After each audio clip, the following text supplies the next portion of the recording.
Hi friends, কেমন আছো তোমরা? তো দেখো, আমি আজকে ঘরে পনির ছিল, তাই ভাবছিলাম কি বানাবো। তাই আমি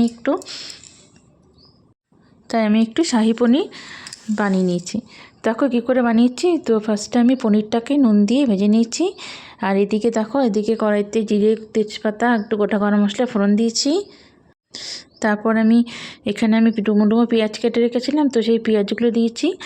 আর এখানে টমেটো দিয়েছি দুটো, আর এখানে 4-5টা লঙ্কা আর একটু আদা দিয়ে এগুলো সবগুলোকে ভালো মতো একটু ভেজে নিতে হবে। ভেজে এগুলো তেজপাতা দিয়েছি দুটো। তো এগুলো ভালো মতো ভেজে ঠান্ডা করতে দেবো। তারপর এদিকে দেখো কড়াইতে জিরে ফোড়ন দিয়ে ক্যাপসিকামগুলো ছোটো ছোটো কেটে রেখেছিলাম, ক্যাপসিকামগুলো আমি এখানে দিয়ে দিলাম। আর এদিকে আমি দইয়ের মধ্যে একটু দই নিয়েছিলাম 2-3 চামচ।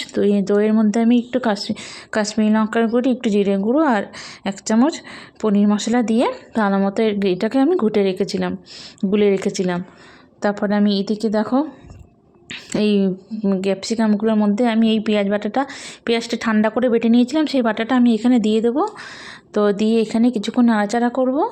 নাড়াচাড়া করে এখানে একটু মটরশুঁটি ছিল, সেই মটরশুঁটিটা দিয়ে দিলাম। দিয়ে এখানে একটু যতক্ষণ না তেল ছাড়ছে একটু নাড়াচাড়া করতে হবে। তারপর এখানে ওই দইয়ের যে ঘোলটা ছিল মশলা মেশানো, সেটা এখানে দিয়ে দেবো। তো এই ভালো মতো নাড়াচাড়া করে এখানে পনিরগুলো দিয়ে তার উপরে একটু কসুরি মেথি উপরে একটুখানি হাতে ক্র্যাশ করে দিয়ে রান্নাটা কমপ্লিট করব। এটা তোমরা লুচি, পরোটা, রুটি যে কোনো কিছুর সাথে খাওয়া যায়। আর তোমরা ভিডিওটা ভালো লাগলে একটা সাবস্ক্রাইব করে